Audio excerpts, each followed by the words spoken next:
This video shows some of the moments before the chaos erupted at the U.S. Capitol. And while security will be under scrutiny, some are asking if those folks were minorities, would they have been able to breach security? Many thoughts have been shared about what took place in the nation's capital. A quick search on social media shows the hashtag double standard as folks compare the security response at the Black Lives Matter protests that took place in Washington, D.C. last year to what unfolded at the Capitol building. What we saw yesterday was not protests, and they definitely weren't patriots.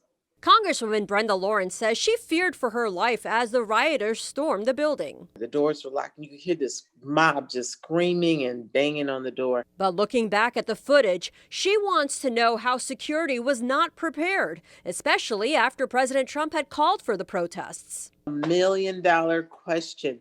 Everybody knew that he was having this rally. We saw videos of Capitol Police moving barricades to let the mob in, taking selfies with people. Congresswoman Lawrence says if Black or brown Americans breach security, there would have been dead bodies all over the Capitol. This would never have been allowed to occur had these been Black or brown people, or Muslims, or Asians.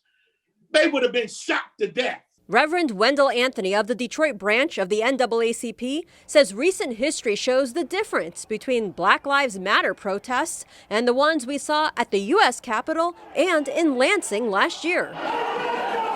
The Confederate flag, hangman nooses, Nazi flags on the steps of the state capitol. Something is wrong in America. We don't have to speculate. The record is very clear. Mark Fancher with the ACLU of Michigan spoke out last year when armed protesters stormed the Michigan state capitol, calling the security response an example of privilege. The white man with a gun is always regarded as a hero. He says the set of beliefs for generations contribute to the racial injustice. Mark believes if a Black person speaks out or is armed, even for self-defense, they are perceived differently. As someone who is a threat to the established order, someone who must be contained and controlled, regardless of their motivations, it really represents a reflection of our racial attitudes in this country. And Congresswoman Lawrence says she will be pushing for a full investigation. And she says she's unapologetic for putting racial injustice in the spotlight when it comes to police treatment of protesters.